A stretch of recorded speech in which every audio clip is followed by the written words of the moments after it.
I'm gonna go outside. It's the first day of spring and it's breezy and a little cloudy and a little sunny, and there's things coming up in my garden, and I think it would be a great way to introduce you to all the other things I do that don't have anything to do with stitching, at least not yet. Yeah, I love my garden. I wait all winter for my garden. So here we go. Are you ready? I'm going to turn the camera around and we're going to head outside, and my neighbors are going to think I've lost my mind because I'll be talking to myself. But honestly, once you see my garden, which is my front yard, you might understand why my neighbors might already think I'm a little nuts. All right? But I love it. I think it's beautiful. Okay, here we go.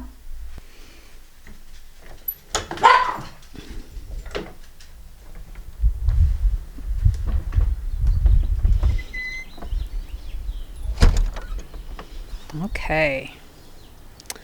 Well, this is the side. I think we'll go down the side first because it's a little easier for me to control. And I do apologize if I'm a little wobbly. Never done a walk and talk before. Not with this camera anyway. So I'm going to walk back down this side of the house. This is the east side of the house. You can see this little ramp there that goes up onto the porch, and that's where this is the little dog yard where the dogs can come out anytime they want and go pee. Right there on the porch I have my milk jugs and water jugs that are winter sown. If that's not something you know about, maybe I'll do a tutorial next year, but this year we're past the point of starting that. All right, so we've got a little fence just for the dogs. And then this garden bed here, I'm having a hard time there with my finger. So I planted, I can't even remember, one of the cover crops that was like a winter kill kind of cover crop on there. Underneath, it's a bunch of branches. It's basically a hugelkultur bed without being dug down in. It's like hugelkultur on top. So it's a buildup of a garden bed, because you see this stump right here. That was a very tall Norway spruce, and we took all the had it professionally taken down, and took all the branches and stacked them neatly, and then piled garden soil on top. And that was about 3 years ago, and this is the first year I'll be able to plant in the bed. It's ready this year. Last year I put grow bags on top, but I didn't plant in the soil. So in this area, it's planted with clover. It's just starting to come up. Okay, so that's my chair I sit in when I think that I maybe need a break. This wagon, I hate the wagon. It's really hard to dump, so my son Luke, he does most of it. The tarp is ugly. I feel bad for my neighbors sometimes, but I have to protect. That's the soil mix that I've got for my grow bags. I save it from year to year, and I just use half and add fresh compost. That's like last year's sunflowers and all the ropey stuff that I didn't want to put right straight in the compost. It's better to have it weathered for a while first. My grandson's trucks are here. So let's see if I can move back a little bit. And you can see I've got this arch. It's about 5 feet wide. Last year I grew pumpkins and beans and some things the deer ate that didn't actually get grown. So here we've got this stump here, that one there, and out by the street there. Those are all chunks from the tree. The tree guys were really cool about cutting things to the size that I wanted. So this is the inside of the arch. Last year I planted some winter luxury pumpkins, I think it was, and they did really well. They did really well on the arch, and it surprisingly didn't crash. It's not that sturdy of a structure. It will eventually. In this little space on the other side of the arch, I've got peas planted right along the bottom here, and then a couple rows of arugula. No, not arugula. Spinach. Bloomsdale winter spinach is what's planted there. And what's really cool, I don't know if I can get close enough for you to see. Will that focus? Yeah, there we go. That is spinach that's actually come back from last year. I planted it in the fall and it was doing really, really well. We had a nice long warm fall. And so that was kind of a surprise that it came back. So you can see this is little. So I practice permaculture, and the garden that was like my road into permaculture, but it's kind of a life philosophy at this point. But anyway, so with permaculture, you wanna preserve your natural resources in your space. Use what you have. So here we've got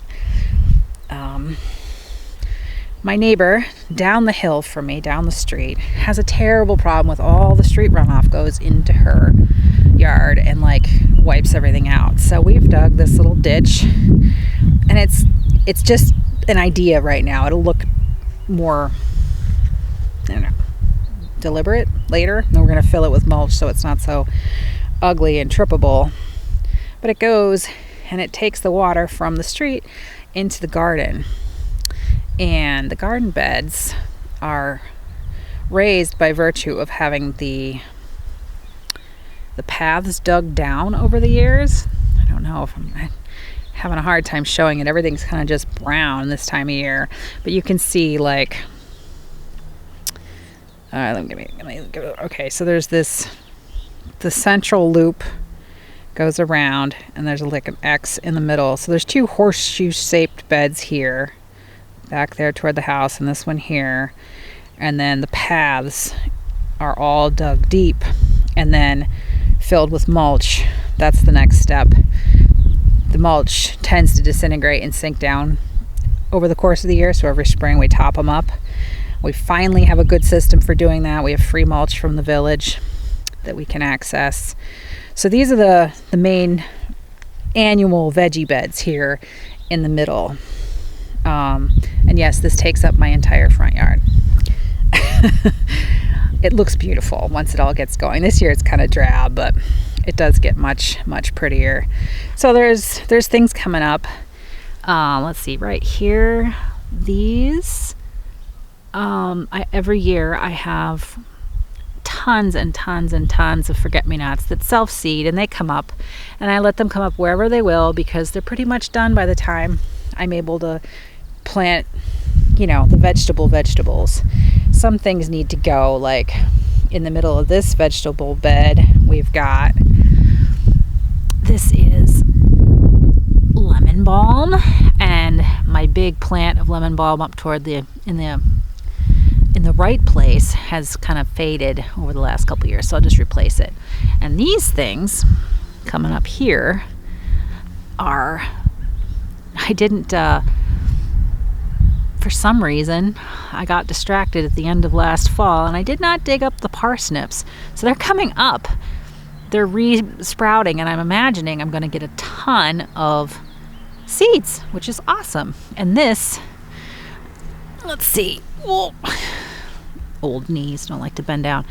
That's feverfew. That's everywhere too. That's gone wild, and it's all through the backyard. It's all around the base of this currant bush. It's a black currant. I've got two varieties. Do I know what they're called? No, but I have two varieties, so that's good. And you can see the pruning marks from them on the ends right there. And if we would take a little walk up here, I've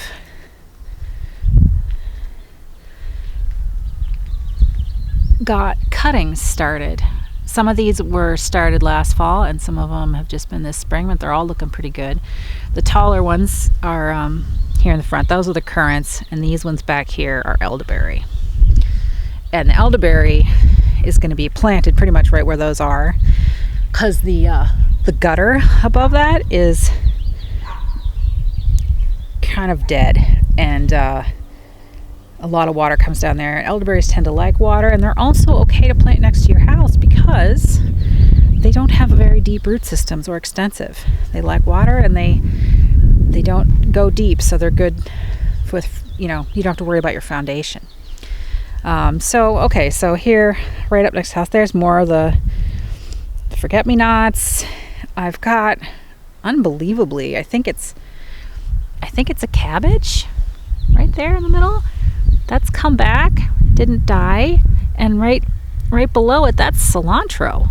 And all right, I should probably tell you, I live in central New York, in the Finger Lakes, zone 6B, A. It got changed last year. I think it's A.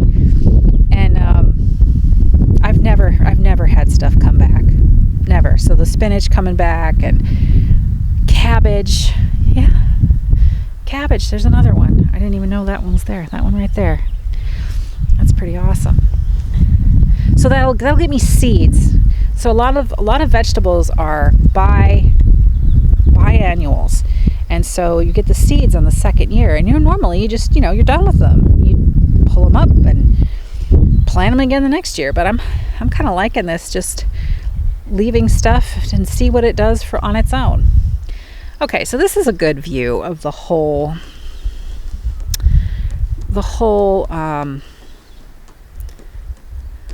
main section. So this path goes down to our driveway. There's little logs there. Those were more from the spruce tree that came down. This apple is, I think I've grafted Northern Spy onto an existing crabapple sucker, because the bigger tree down here, I'll take a little walk.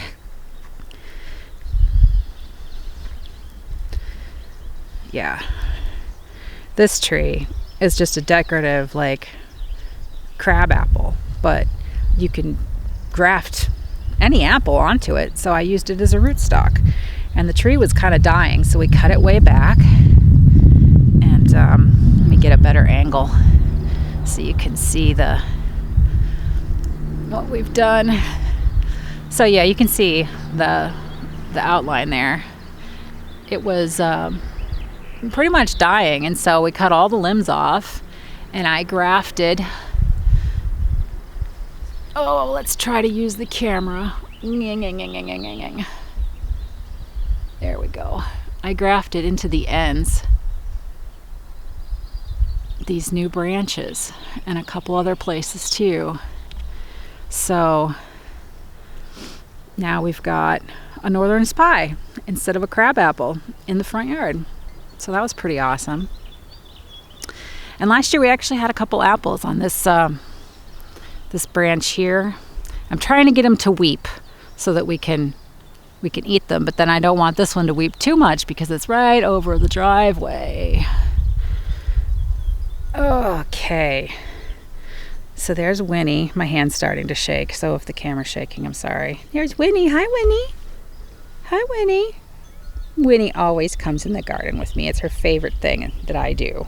Everything else I do, she thinks is pretty boring. But the crocuses are out, and it's just, all the things are starting to come up. Usually there's snowdrops in here, but I don't see any this year. I don't know what would have happened to them. There's some sort of ground cover taking hold. I got to get rid of it. Not too keen on these decorative, okay. Really shaky, sorry. So this here, that's the lemon balm that's died that I'm going to be replacing. And there's a couple other things, like we've put at the base of this tree, there's a grapevine. It's a Concord grape, my very most favorite grape. All right, I'm going to switch hands for the camera, so if I wobble, I'm sorry. There we go. Okay. Woo! All right. So yeah, the grapevine goes just up the tree a little bit, and then there's a wire that goes across. And we're going to do a wire the other way too. We've got the post in, right? Where is it? I can't even see it. Right there. There's the post. And everything is reused, right? The posts were from a chain link fence that died that was in the backyard, and we pulled the fence out and we, saved the parts that were good. This is another little tree here. This was a crab apple and is now, I think, all right, I'm going to walk in the bed. I've got these little tags that I made using pop cans. This is a dabinet.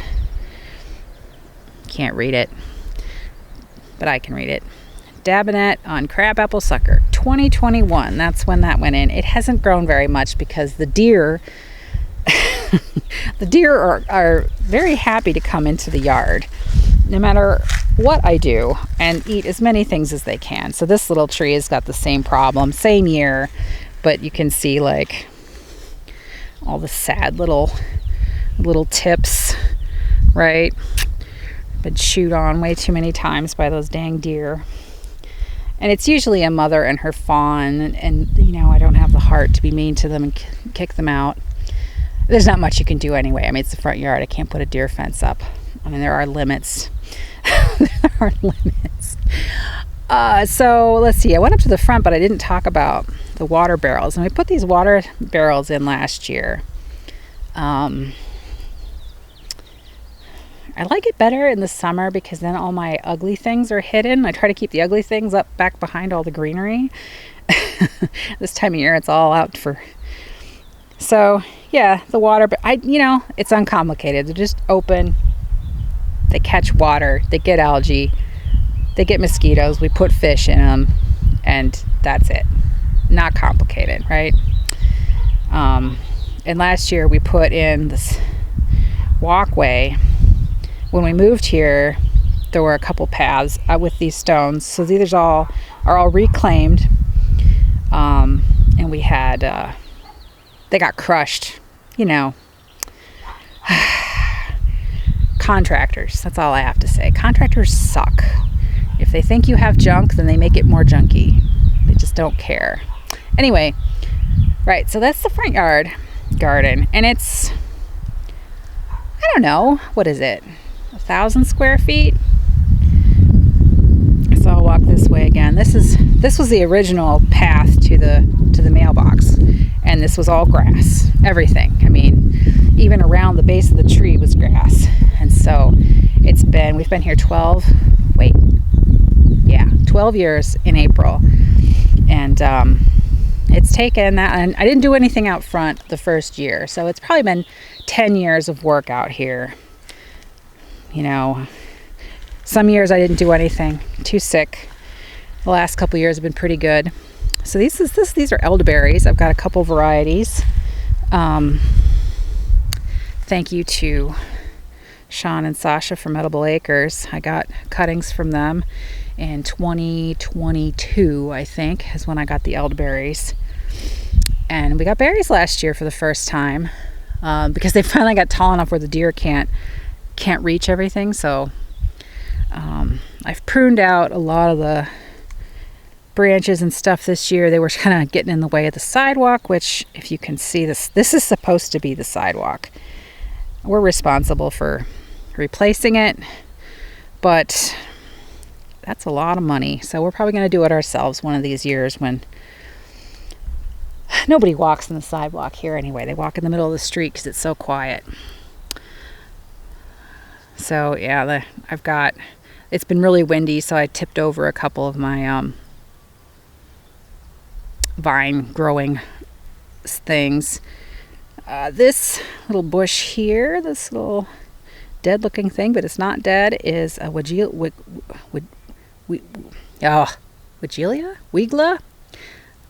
I don't know how to say it, but it blooms every year on my son's birthday, and so we call it the birthday bush.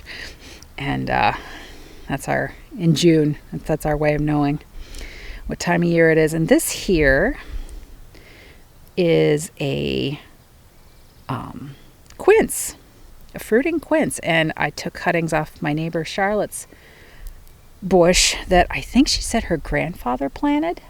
Her family's been in the house next door for a couple generations now, so that's pretty awesome.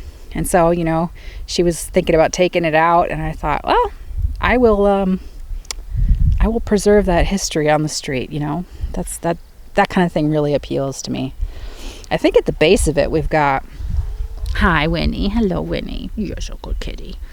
We've got oxeye daisy down there, and this I'm going to take out. This is a flowering raspberry, and I didn't realize it would be so happy because it has sent runners everywhere, and I'm not the kind of gardener that can kind of keep up with that kind of thing. I just, I have bad months, I have bad years, and I can't have stuff that takes over that's not like food. It's just a flowering raspberry. Oh, there's a couple other things in here. This hasn't done very well. I topped it this year. You can see I topped can I focus on that? Will it focus on that? It's focusing on the background here. So I've topped this little apple tree. Again, it was on a crab apple sucker, and I moved it, and it's not happy where it is. I might have to move it. Same thing with this little hickory tree here. I might have to move it because it's been like this for a couple years, just in stasis. We'll give it one more year, because I've done better this last year in mulching and fertilizing. So there's not a lot going on out here just yet, but it's exciting. It's the most exciting time of year. Here's Winnie. Hi Winnie, you're definitely leading the way, huh?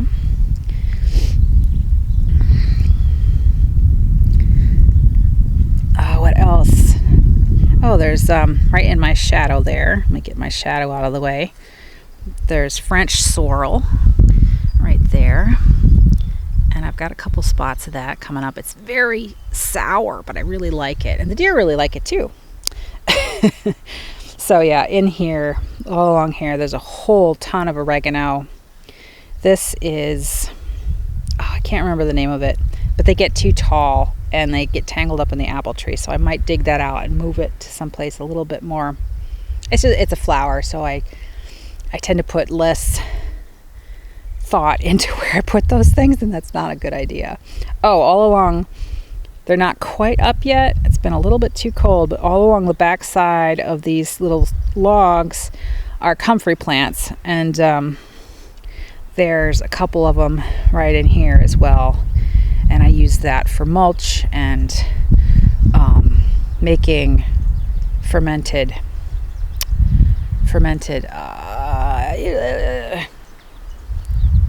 what am I trying to say? Fertilizer. That's what I'm trying to say. Fertilizer, fermented fertilizer. Yeah, so this is another currant. This one did really well last year, and there's an apple in here too that has the same problem as all the apples. Deer. So we'll see. They might take off. They might just need dug up. But you can kind of see the horseshoe better now that the light's changed a little bit. You can see there's this big oval, and then the path in the middle, and then there's that path out to the street, the ditch out to the street. And a couple days ago it rained so hard we had almost like 4 inches of water almost in the whole thing, and it all sunk down, and that's all captured. If we have a dry summer, we're getting a good start. Okay, so that's it for now. I mean, it's just in its bare naked phase pretty much right now. So I'm going to go back in and get lunch and maybe feed Winnie. And I'll do another one of these tours in about a month so you can see how amazing it takes off. Until then.